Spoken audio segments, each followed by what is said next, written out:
Created live on Fireside. Welcome, everyone, to YNS Live with NFL Thread. We are so excited for this episode. I'm going to have Cynthia kind of give you the intro, but I just want to give a little kind of background. We met Queen V at the Hall of Fame, and we didn't get a chance to have you on, and we kept being like, oh, let's go. And then we kept all getting pulled into different directions. And then when Cynthia talked to you a little further, she was like, oh, no, you need to be on the full episode. You need to be on the full episode of YNS Live with NFL Thread. So welcome. And I'm excited to dive in. So Cynthia can give you a little intro, and then let's jump into the story. Yes, I am so excited today to welcome Veronica Cowher, singer, songwriter, entertainer, the wife of legendary coach Bill Cowher. Your music to me, music is a thread that connects all of us in a sense, the impact that the music makes on all of us, but your lyrics and your songs, about strength, about writing your own story, it just speaks to me as well. So I can't wait to dive into your music and your message and your journey.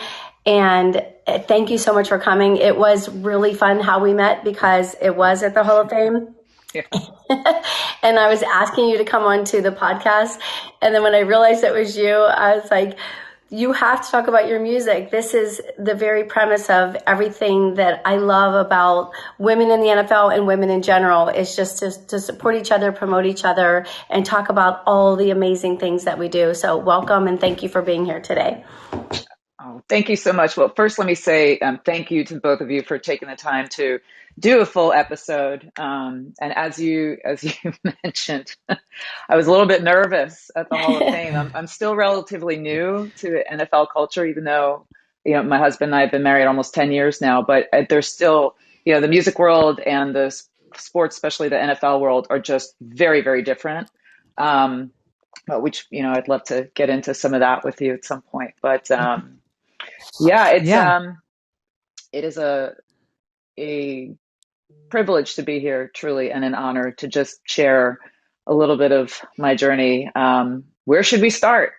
Well, I want to let everyone know where they can follow you, first off and foremost, because I know people always get curious with that. So they can find your website which is Queen V, as in, V.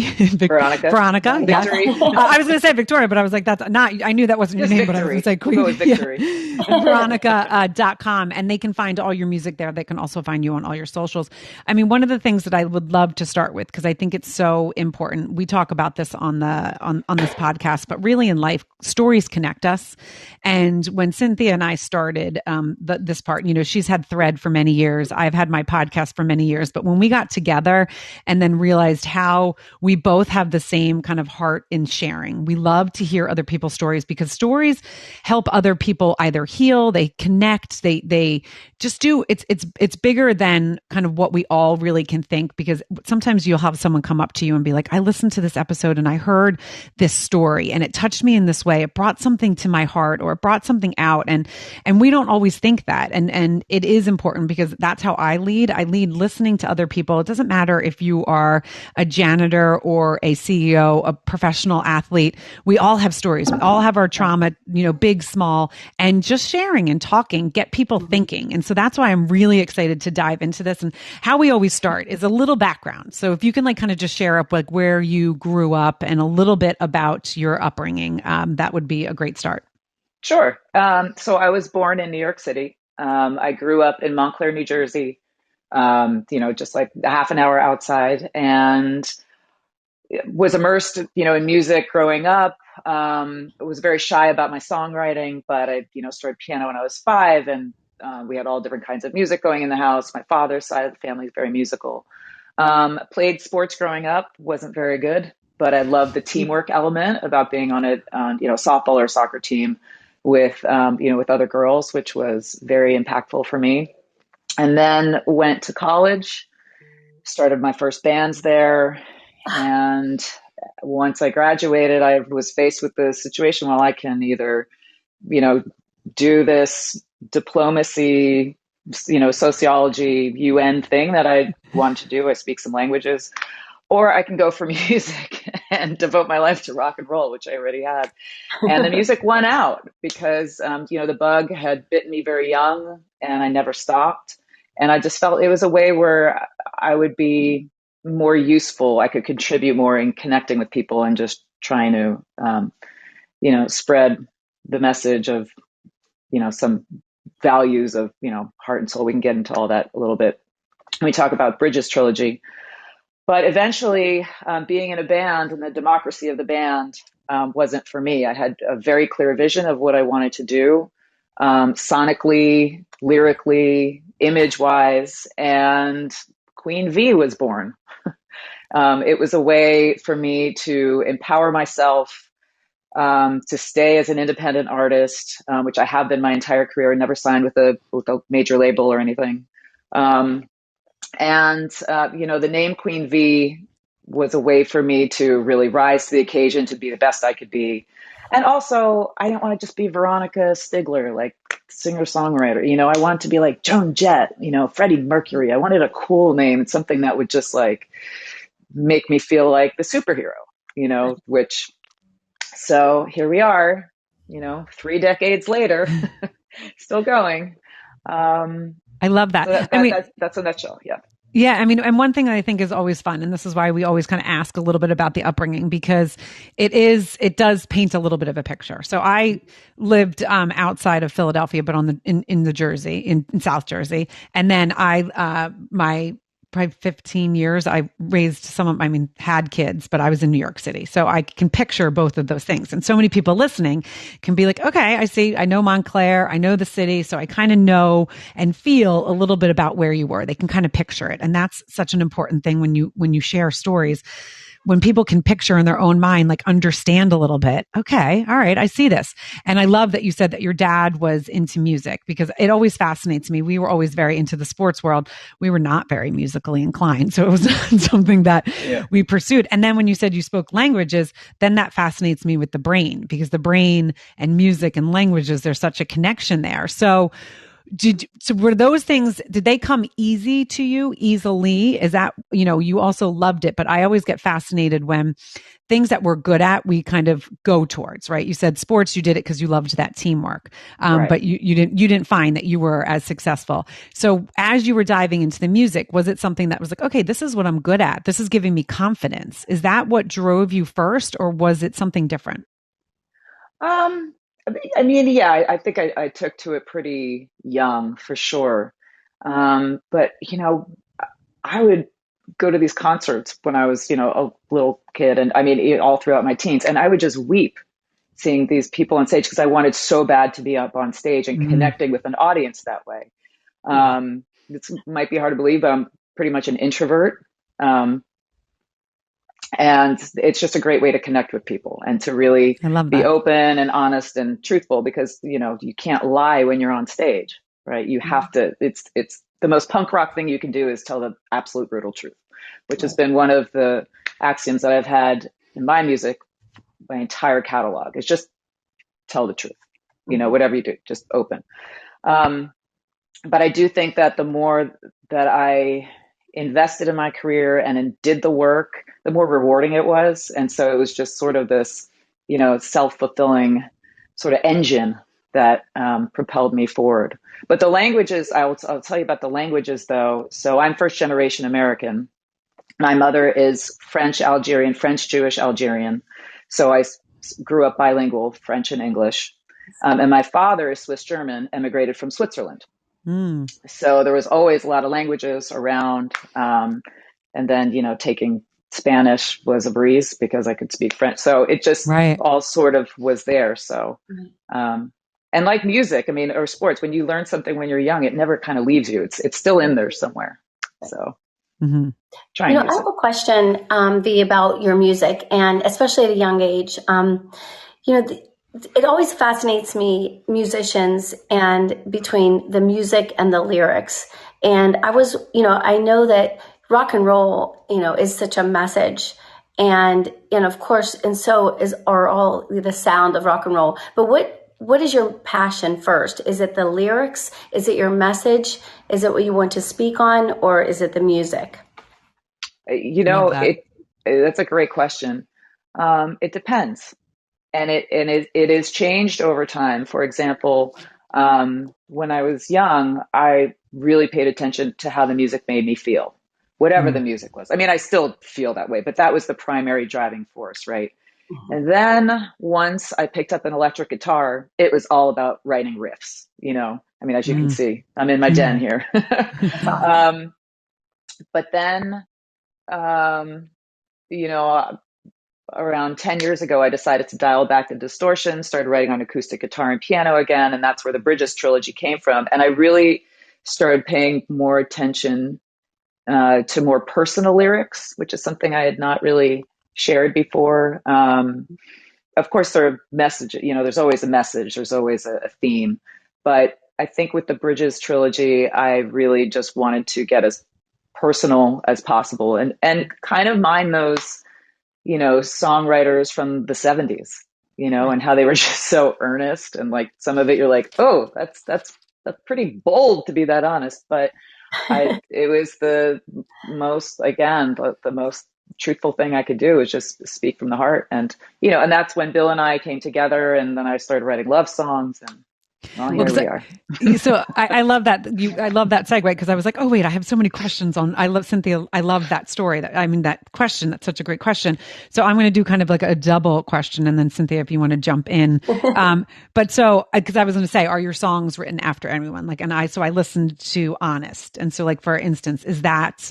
Like, I was like, okay, that's definitely after someone, but I don't want to assume, because it could just be a feeling. It could have been like, you know, when we were teens and we have those, you know, the idea of what love is, and then you have these big feelings, and something could come out of that. Or was this a very specific person? And you could be like, I'm not telling you, and that's also okay. I want you to know that. Well, you raise a really, really good point, Juliet, because, you know, as a songwriter, and especially within this whole, you know, last decade of music, I mean, I wrote hundreds and hundreds of songs and went to Nashville and really worked on the lyrics. And sometimes the inspiration comes from some other situation, and you put yourself in somebody's shoes.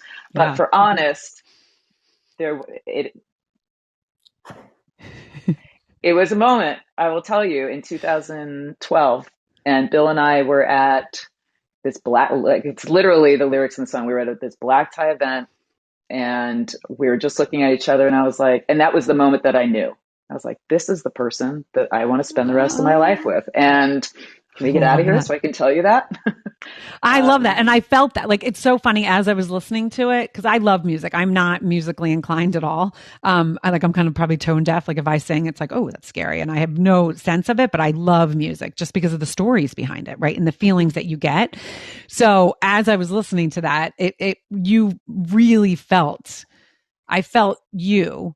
And that's why I was thinking, I was like, I feel like this is Bill, but maybe if it's not, I don't want to. I don't want to. No, it is, and I tell the story, and I'll just share a little bit more about it.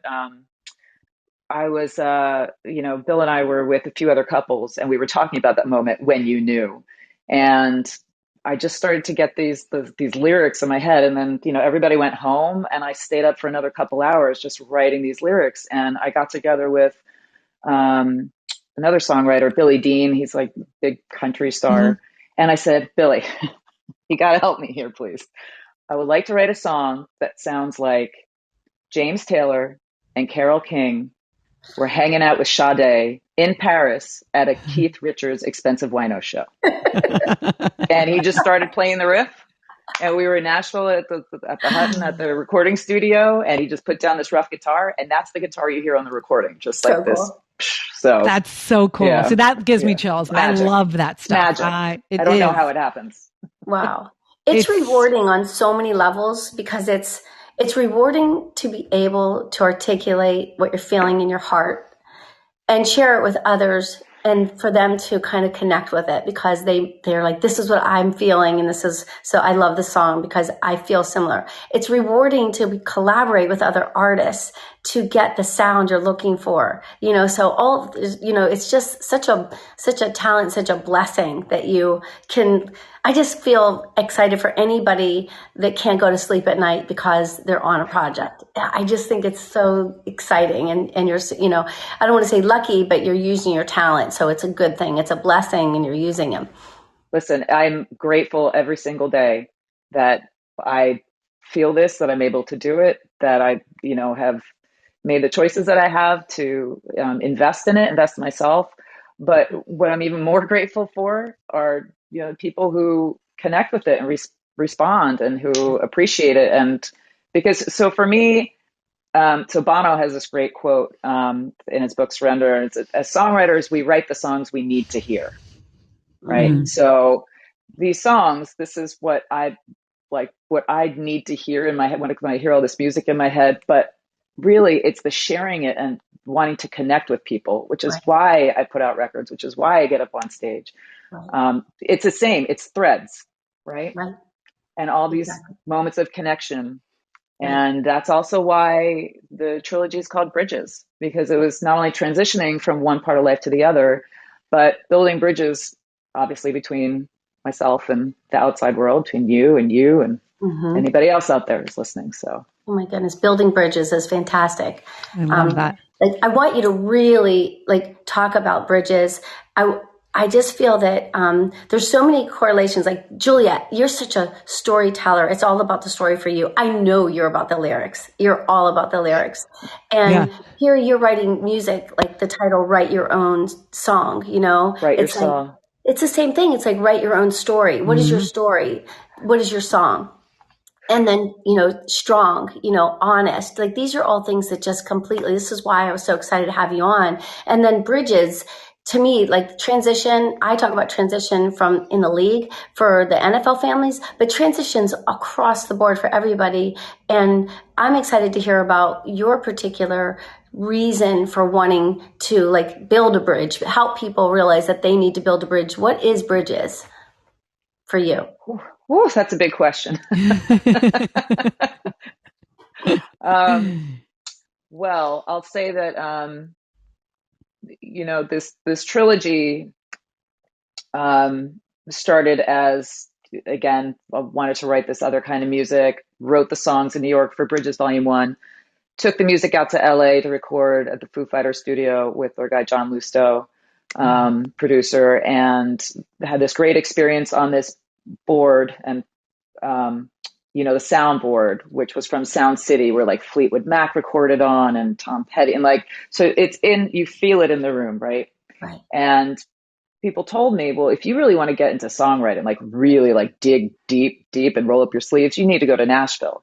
So from LA, went to Nashville, spent a week, a month for a year in Nashville, writing songs, sometimes 2-3 sessions a day, and really invested in that. And there, the manager I was working with, we started talking about this and the word bridges came up, and it was transitioning, not only geographically around the country, doing this whole songwriting journey, but also just what's coming up in me and trying to relate to all these other people. I mean, I must have met, 60 or 70 songwriters in Nashville. And these are cold sessions. They're like, hi, my name is so-and-so. So what do we write about today? I mean, it's just so cool. A wild experience of putting yourself out there and talking about building the bridge, because you trying to find common ground, right? Or at least meet in the middle, to take the imagery literally.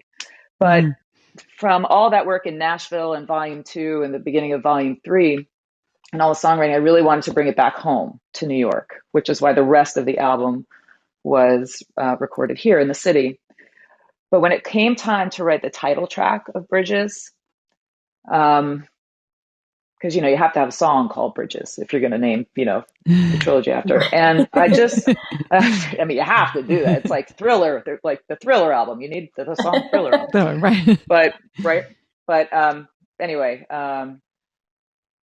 when it came time to write that song, it's just something that kind of poured out of me, and co-wrote it with my producer from Nashville, Chad Carlson. And I just wanted to address that point about your mental state. So Pink Floyd delved a lot into this, about a lot of the psychology and all the things that go on in your head and how to share that. We talk about mental health.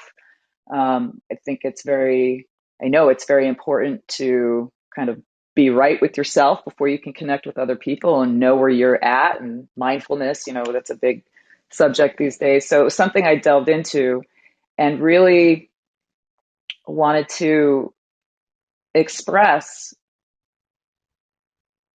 as an introvert how it feels and the need to want to write these songs so that, I mean, I'm going to start crying, but so that I can connect with people and so that I can, talk to the both of you and express these insecurities and doubts. But, we only have so much time on this earth. So you better get out there. You can't run and hide, like that kind of thing. And just something a lot more personal, maybe a little bit the pep talk. You kind of have to give yourself the prompt to keep going, even though when the odds are against you and like all that kind of thing. So that song is very much a journey and it kind of very much takes you somewhere, but it's, to me, I'm very proud of it being the finale of the record.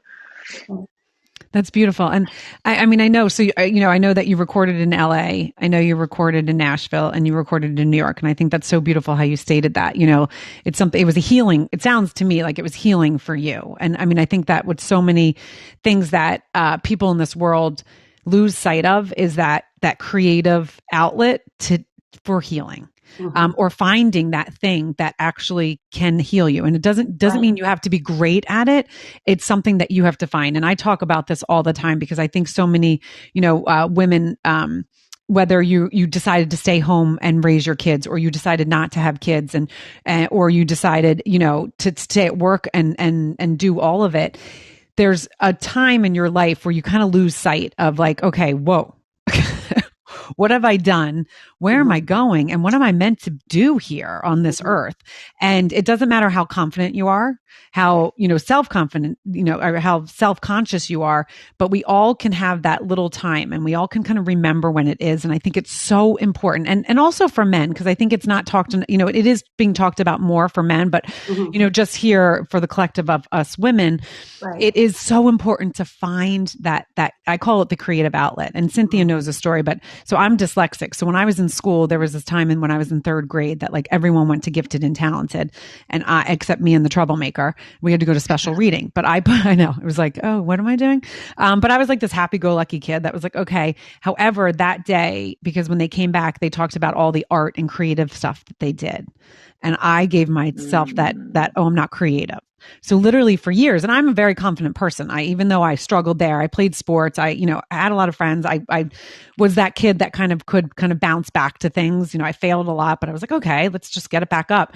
But it's so crazy when I realized in my 40s, and I'm going to be 50 this year, in a couple months actually, but in my mid where I was like, wait a second, when I started the podcast and I started doing these things, I was like, this is so silly. I told myself I wasn't creative for all these years because I couldn't draw. So like, that's what I want people to listen. I'm not musical, right? So the things that I thought were like what you're supposed to be when you're creative, but then all of a sudden it was like this box that that kind of opened. And it's been so amazing to see how creative I actually am. It's just not the traditional creative that I gave myself, that narrative.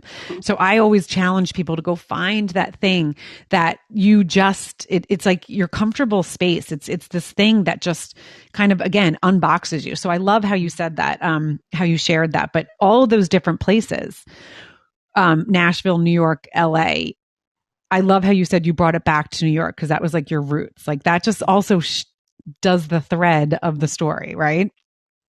Right. I feel that Bridges is, and I really want to go back into that, and also why you are like, music is something that is therapeutic for you, and that you realized early on that you are shy and that you needed something to put yourself out there, which is extraordinary to me. You could just be shy and you could just be quiet and you're pushing yourself, and then, in your life, it seems like you're pushing yourself into situations that make you get in front. And I think that that's really interesting that you do that. And do you know where that comes from? That desire to push yourself outside of that shyness? I mean, I think a lot of it, it comes from my parents. They both were entrepreneurs. They're, as I said, they both emigrated. But they were always like self-starter people. And I think I probably got some of that from them. And also, I think just for myself, I don't know. I just really believe in self-empowerment. I kind of always have, and especially as a woman, that you have a choice, right? You can either just hang back or embrace life. And I really have always chosen to do that. I do think, though, to your point also, Juliet, I think that when I was making music in my 20s and even like early mid 30s, I was just so fired up and so like and had all this like stuff to put out. And that's why, like, if you listen to the earlier catalog, it's some high octane rock and roll. It's not for the faint of heart. People say they like to run to it, which is good. But then I got, and then it's true. I hit 40 and got reflective. It might be a cliche, but cliches are true for a reason because they're true. I'm 51 now, so I've been on this path, and looking back, looking forward, where am I at now? And I think that's a really healthy thing to do. Yes. For me, I couldn't write the same song over and over and over again. I mean, that wouldn't be honest or good or helpful, and it would just sound like, something regurgitated. And who wants to listen to that? I've always liked the Madonnas or David Bowies who kind of evolved throughout their career, and that kind of arc. But I will share one other thing, which I don't think I've ever shared before. I am dyslexic. Oh, okay. So cool. Which Me too. did not realize until I got to college. Right. And then took this, somehow it was detected or diagnosed, and then ended up taking this speed reading course or reading course. And it explained a lot about why it took me so long to read these books. But I love to read. I just read slowly, and I think that's why I'm also so fascinated with lyrics and Wordle and spelling bee and all that stuff. So, but anyway. No, well, thank you for sharing that, because Fun fact. No, and a lot of times, I do. It's interesting because when you were saying about your creative side of your brain, that's what always fascinates me, because the language, I really actually couldn't do foreign language. Like, it was, so my oldest is dyslexic, my dad, my sister, like, it is hereditary. And so you kind of find that ladies, I know Cynthia, on her sister's side, there's dyslexia. So it is really close to my heart. I actually have another podcast on dyslexia because it's like things are not talked about. But it is very fascinating when people are so uber creative. A lot of times there is, they're so strong in their right brain. But and so thank you for sharing that. But I do have a question, because I think it's something that's really interesting, that I shouldn't say obviously, but I'm an extrovert. I enter a room and everyone knows I'm there. I've always been an extroverted kind of person. And, having kids and sisters and siblings, and brothers, and, I remember I have some introverted people in my life that are more quiet or shy. And I remember my mom always saying that it's more that they're quiet. Shy is a different thing. So I would love to hear, so introverted, quiet, and shy. Sometimes people will put a negative thing to some of those, right? Some of those words. And sometimes you could be a super confident person. You're just quiet. Like, my husband is more of a quiet person. He's confident, but he is definitely an observer. He likes to sit and but I had one of my sisters, when she was growing up, she was considered more shy. Right. And so I remember this being a conversation in our house. So I would love, and just, I know it's completely off topic, but I would love for you to kind of touch on that, like the introverted, quiet, and shy. Like, where do you find, because I think it's good for also people to listen and hear, what your thoughts are on that. Yeah, I've never really thought about that, to be honest. I will say what I do know about myself is I'm a slow starter. It takes me a long time sometimes to get started on something, but then when you get me started, like, whoa, I won't stop. And it's a little bit of the being the youngest of five, maybe, and just being the quiet little sister. But then it was like, let me play piano with you, and also being like a pain in the neck about it at some point, and then that kind of thing. But I think it's okay to be quiet. I think not everybody has to always be the one in the center talking. But I do think that I have something to say, something to share. I mean, we all do. So tense. But that's why when I saw you at the Hall of Fame, I was like, oh, I don't need to do, I'm good. I don't even know what you were going to talk about, because I'm new. I'm not that person like the new girl in class who's gonna be like, hey, everybody, like, hey. So I'm just like, I'm just gonna sit back here and just observe. Observe, And right. I'm very careful. I'm not a daredevil, though I do risky things like get up on stage and hope nobody Right. throws tomatoes. Right. Because I mean, someone would say, like, I mean, that's very courageous to go up on stage and let your heart out writing songs that, are something personal to you.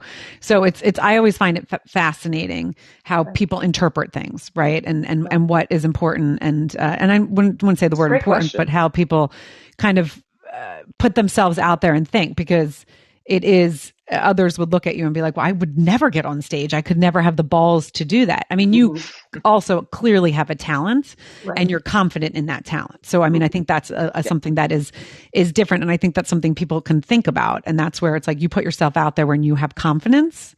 When you don't have confidence is when people, when people don't, when they shy away from things.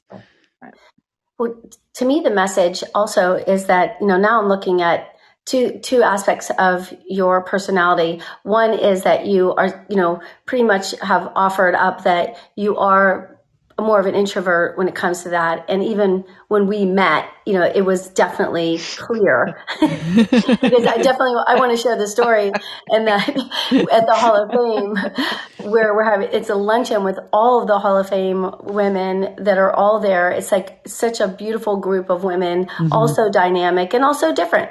And, Juliet, of course, is at the front doing the podcast, and I'm going out saying hello to everybody and bringing people in to be on the podcast. And V said, oh, no, really. No, really. I don't know what I would talk about. I'm just new here. And I was like, well, just talk about what you do. Like the whole idea is promoting who you are, what you do. And she's like, yeah, but my husband, he is a football coach. I'm like, oh, really? My husband's a football coach. Where? And she's like, well, he was with the Steelers, but and I'm like, oh, really? And then so it comes out that it's Coach Cowher. And I'm like, wait a minute, aren't you a musician? Like, aren't you a fantastic musician? And you were so funny. You were like, yeah. I'm like, this is what we're going to talk about. This is what we're going to talk about. So, but what I love about your personality in that is that with that, you took the stage. With that, you are sharing your message, your words, speaking to other individuals, not just women, about those, things that are important to you, that are important to them. And then you get into the idea that, of course, you didn't find out that you had dyslexia until college, but obviously you realized that early on that, hey, this is difficult reading these books, but you read them and you took that time and you wrote music and you have these languages. So to me, I feel like you're just such a fighter. I just feel like you're just so cool. You like take things and you're like, you know what? Nope, you are not going to win. I'm going to win. And I love that for me, that's the kind of message I like to share to people. Like my nephew who has dyslexia would sit at the island and do homework for 6 hours. My sister would say, God, Gerard, stop it, go play. And he'd be like, I have to finish this, and he was determined and he's still that way. And so I feel like what you do in your life with what you would call, what others might think, okay, this is a shortcoming. No, this is what you make it the best thing about yourself. Yeah. And that one of the things that and then I'll let you speak, but that Cynthia touched on, so I didn't do it, but I always ask where the grit comes from. Yeah. And I think when people have, first of all, you're the youngest of 5. I mean, that also says a lot. So I grew up with 5 and my brother's the youngest. It was all girls and a boy. But when you struggle, and sometimes, like, obviously you weren't completely aware, right? It was like, okay, why is this harder? Or you just have to get through things. It does give a grit. And this doesn't mean just like, not just for people with dyslexia, so many different things. But when doing, the podcast for as long as I've done and how many people I've interviewed, it always fascinates me because It is when you think back to your life and think, okay, where did I get grit? Why did I get grit? And then you really kind of connect those dots. So much makes sense. And I think so many people don't do that. I mean, as you said, as you get older, you kind of become more introspective and you think about things. But it is really interesting to think like, okay, you did struggle in school. That probably, right, gave you a lot of being like, I mean, I know it did for me. I would literally fail and I'd get back up and I'd be like, no. And I would usually blame the teacher instead of saying I was stupid. I'd be like, that darn teacher. They gave me that test. They didn't teach me that. I didn't know it. So I kind of protected myself in that way. But I think it does. What? Oh, yeah. I'm excited to hear like where the grit came from and like where the strength comes from. So, I mean, I think, I can assume where I think your grit came from, but if you could kind of just share that, and I know Cynthia kind of talked on that, but if you can kind of elaborate a little bit on that. I mean, I guess the best way I can sum it up is I always wanted to just do the best that I could do. Mm-hmm. The grit is that I'm constantly in competition with myself. Like it's not wanting to beat out the other person, or like if anything, I want to lift up the person next to me. But if I know that I'm like half-assing it, like that's just, it will kill me. It will eat at me. The other part of the grit, though, is very much from the outside world, and being a woman in the music industry. And I can't tell you how many people, like, at labels would say, "V, we love your music. We're just not signing it right now." I'm like, okay, so okay, or the idea like, "Oh, she's good for a girl." Like, really? So it was very much. I mean, if you delve in again a little bit into like the path, it was always just, finding myself in a boys club. And that really pissed me off because I really had to like fight extra hard. But on the same, by the same token, I had, some great sort of older brothers in the business who like really gave me a hand up. I mean, I never really had formal management or, an outside label or support that way. Everything was, in-house, and, I got to open up for, music legends, icons, because I was either invited or won a contest or something, got to tour with a lot of people. So, or write with them. So, I feel very lucky, but the grit, I will say also is, New York City. Yeah. Coming up in clubs like CBGB's and Don Hill's. And I mean, that's just. And the bitter end. I was going to say, I went, I'm like, maybe I saw her. I mean, I love those many clubs. many times. And just, I put the time in and the sweat equity and the blood and sweat, tears, all that stuff. But, I think it's just, I love music so much. I love life so much. And whatever, it's beyond inspiration. It's whatever motivates a person inside, what makes you tick. Like that's the grit. Like how much do you actually love it? If love is like attention to the details, then like you sometimes you have to fight your way through it. But I don't know. Here we are, still in New York City. Yeah, but New York does give you a grit. It's as fascinating. Yeah, I mean, it's definitely it will test you, but it's still my favorite place in the world. Mm-hmm. Yeah. To me, it's so interesting that the fact that you found Coach Cowher and he's somebody that has a passion for the game. Like I personally feel that the fact that my husband had such a passion and drive, and it's so hard getting in, it's hard staying in, that I feel that it makes him support everything that I do so much because he knows where passion comes from and how hard it is. And I know when I spoke to him at the Gold Jacket dinner and we spoke about you coming on the podcast and we spoke about your career, he just is one of those guys that is like, do it. And I'm supporting you. Do you want to talk about that a little bit? I love that. I mean, he is incredibly supportive. I mean, obviously he has a very storied career. He played for 5 years in the NFL, undrafted, the whole story. Then, coach, coordinator, then head coach, went to the Super Bowl twice. I mean, it's all very well documented, but then he transitioned He stepped down and became an analyst on CBS, which he's been doing for 17 years, which is Wow. not an easy transition. It's a totally different career. But his love for the game and his passion for the game is still evident. I mean, he's like an encyclopedia. It's incredible. And we talked about Michael last night, and all of his career and those things, and just the similarities really between football and music, or the NFL and music industry. There are some for sure, as a player or as an artist, and that sort of performance aspect and all that takes, which is, I think that's been a very natural transition, for us to make together. I mean, it's certainly taken, a lot of time. As I said, I was new. I didn't really know and felt a little out of place. But then I met Mr. Rooney, the owner of the Steelers, and he knew I was very nervous. He said, "Don't worry, you're one of us now." And I was like, oh, "Thank you, awesome. Beautiful, thank you." But Bill is incredibly supportive. All three daughters, my three stepdaughters, all very athletic, gorgeous, intelligent, have families of their own now. His late wife was a tremendous professional basketball player.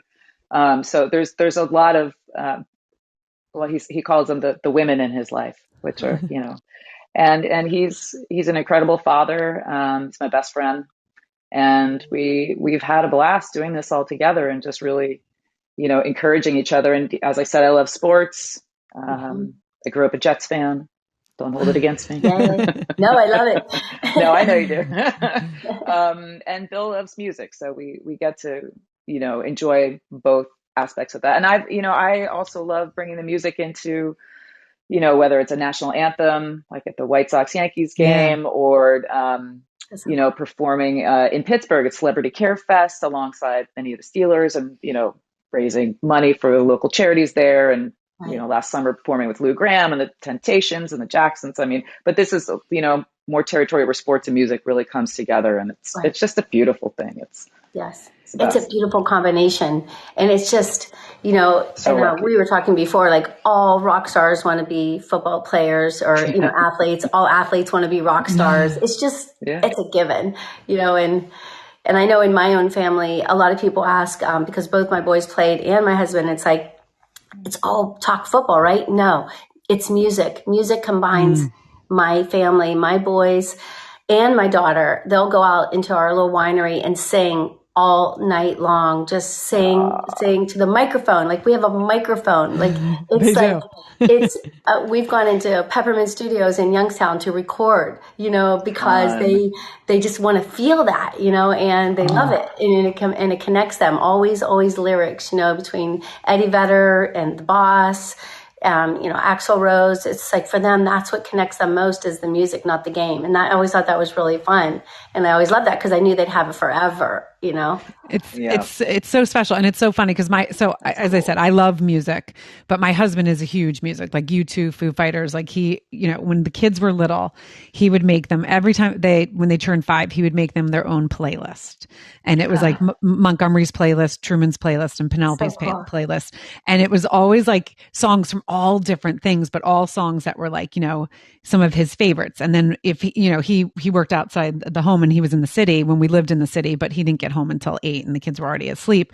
So, but every now and then when he was home and he would put them to sleep, he would rock them to sleep and he would sing one of the songs. And it was, I could totally get choked up. And I'd be like outside being like, oh, it's like I would sing the ABCs, and I knew French ABCs because that's the only thing I remember from French. So I would sing the French ABCs or American ABCs, and he would sing like just beautiful lyrics to them. And it really does. Music is such a special thing. And for so many people, I have a cousin that is in a band. He's in a rock band. He's Cynthia, you met him, cousin Michael, the one that's in Pittsburgh. In Pennsylvania. But it is like, whenever we get together, he gets the guitar out. And again, he got it from his mom's side and not his father's side, who is our side. The rest of us are really, it's like when we all sing together, it's like, Oh, I think my ears hurt.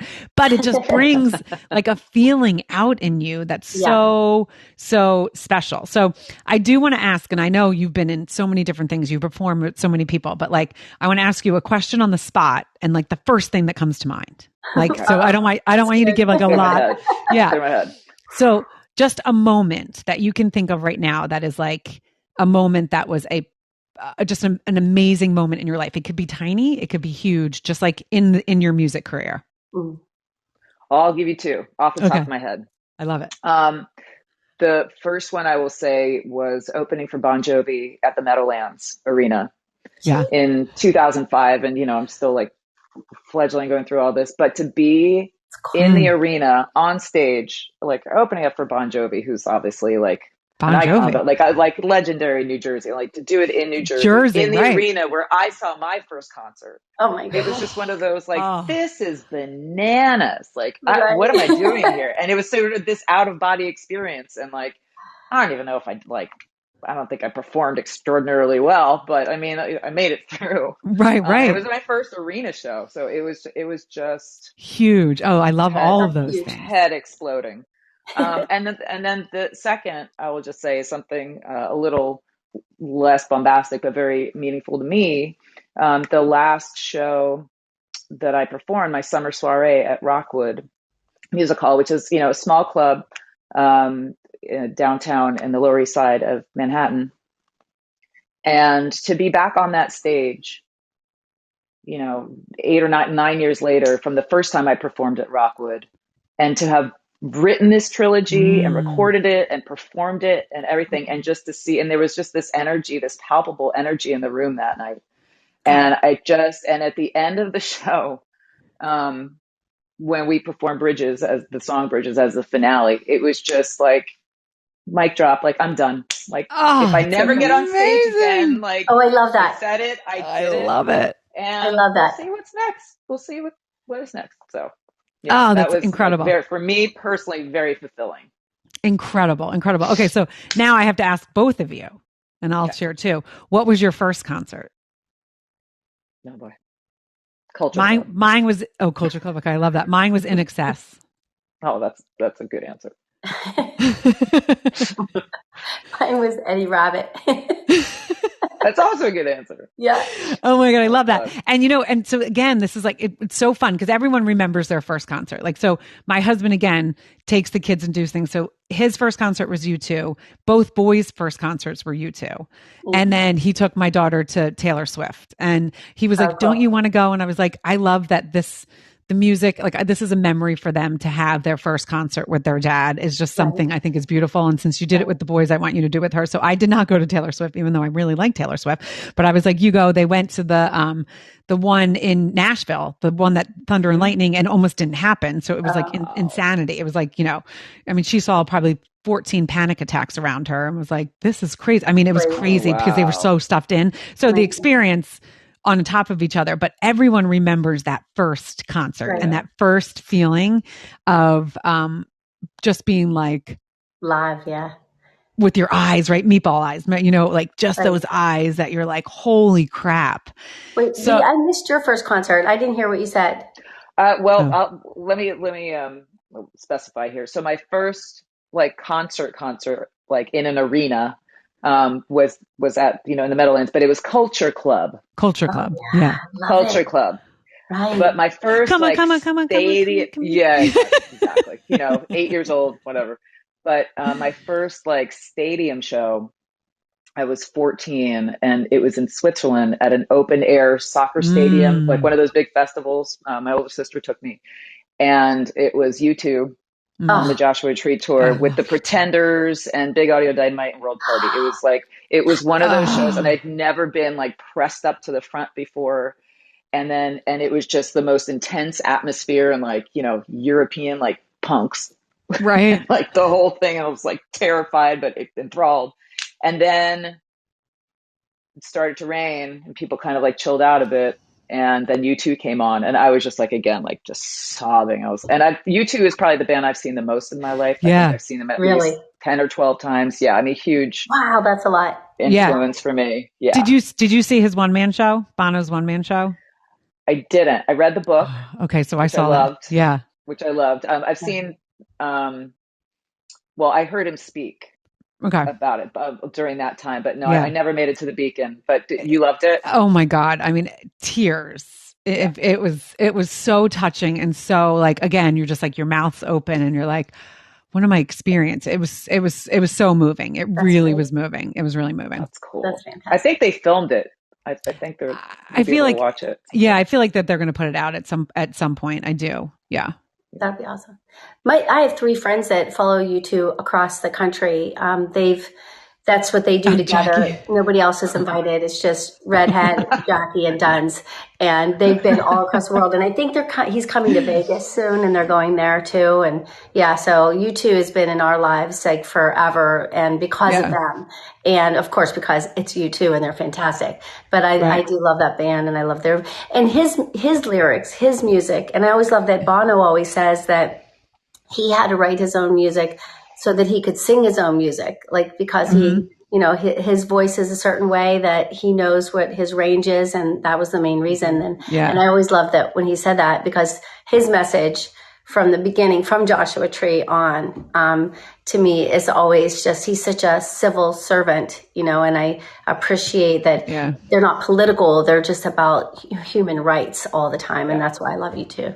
Well, and the stories he told in that one man show, it was like I was literally like, oh my God. I mean, Dan knew a lot of them. I didn't know a couple of them. So I mean, it's beautiful. But again, music brings like so many things out in people. So I Right. love Yeah. V, what you're doing. I love that you're putting yourself out there and sharing. And again, you guys can find queenv.com. And, this is why we do this. And so I'm glad kind of that you weren't on the Hall of Fame one, because now I love just putting, I mean, even Yes, me though too. I'm glad Yeah. because it's so much to dive into and so much Right. excitement. I love when people follow that passion, things that make them excited. More people need to do it. More people need to go out and, just put themselves out there. So many people are so guarded. So, thank you so much for sharing everything that you did. Well, listen, Absolutely. I very much appreciate the opportunity to like talk about music, where it comes from. Um, I do want to mention one little thing too, that I a little tiny story, if we have time, Nope. real Oh, quick. we have plenty of time. Yeah. Yeah. Oh, okay, Plenty. okay. We'll keep you all Um, day. Yeah, I was gonna say, I don't have, I don't have a cutoff. I just want to be respectful of your time too. No, you go. no, no, no, no, no. It's so funny because we're talking about so many different subjects, and I mean, kind enough to let me share a lot about the trilogy and just where the whole thing kind of comes from and explain it. Because if you listen to it top to bottom, it really is like a 3-act play to me, or that's how it was written by Right. design, like a whole Cool. concept album, right? But one of the um, most exciting parts to me about this music is making the videos. Mm, So growing up with MTV, yeah. some of them were kind of goofy, some of them were a little like extraordinarily creative, whatever. But for me, that was always a medium that I loved. I'm such a film buff. Like I love, Saturdays, Bill will be watching college football all day. I'll be watching like 5 movies, 3 at the same time, and just like, Right. immersing myself in that.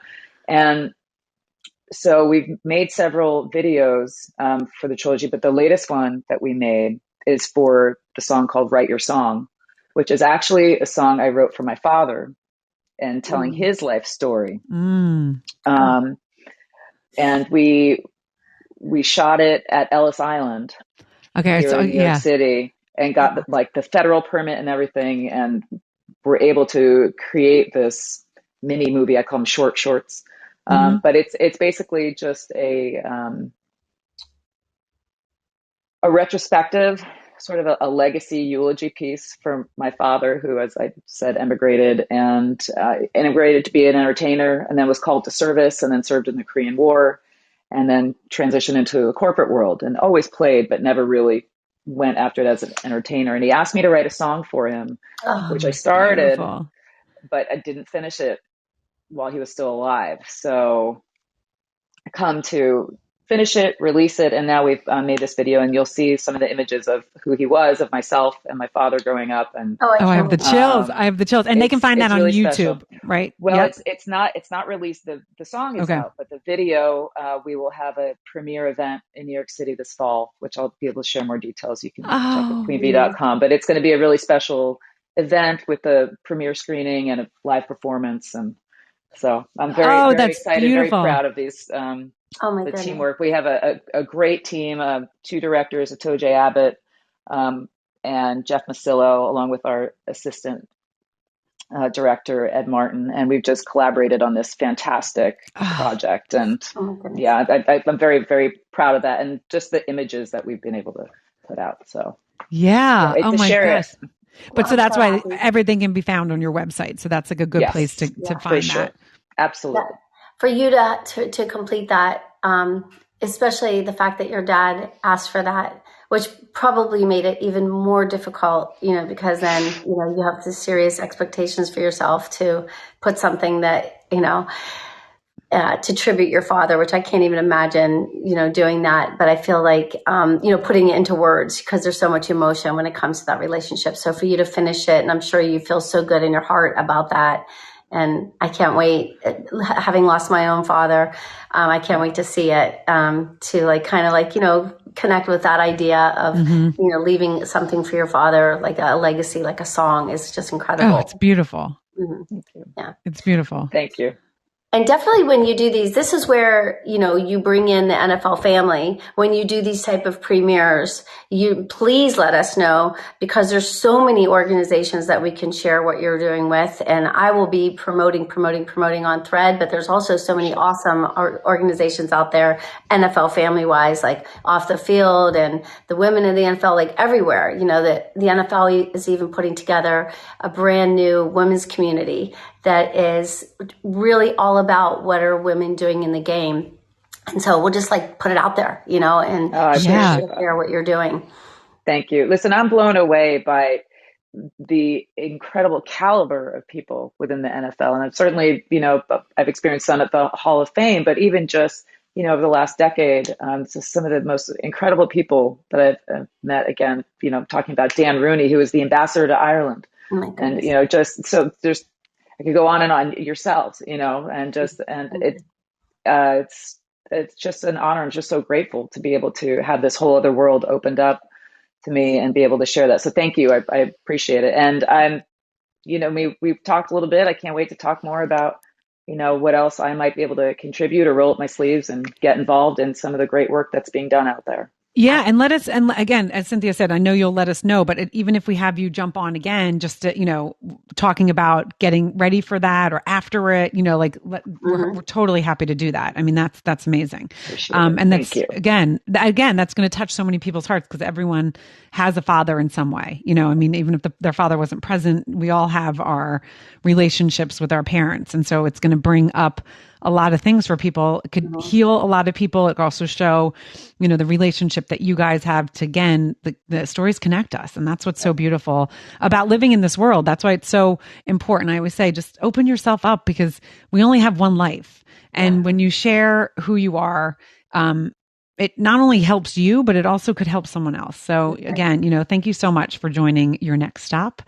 Not Your Next Stop. What am I talking about? Look at that. That's my other podcast, and I just recorded one yesterday. YNS Live with them. Oh my God, YNS Live with NFL Thread. I mean, this is why Cynthia and I do this. It's so beautiful. And again, I've got chills probably like 30 times during this conversation. I mean, really, it's amazing. Amazing. Same here. Thank you so much. It is such a joy, and again, a true pleasure and honor to be with you both today and just share this. And thank you for creating a space where we can all talk about, all these subjects and let us share our stories. Appreciate that so much. So much. Thank you. Thank you. And again, thank you everyone that's listening. And this will be, it's being broadcast everywhere, but it also will be out on your favorite podcast player shortly. So continue to follow NFL Thread, or I am Juliette Hahn, and we will see you guys. Again, let me bring Mr. Waitbot up. Let's see what kind of music we have, Cynthia, because it's always kind of funny. queenbee.com too. I mean, I'm going to be pushing that. Yeah, definitely. All right, everyone. Thank you again.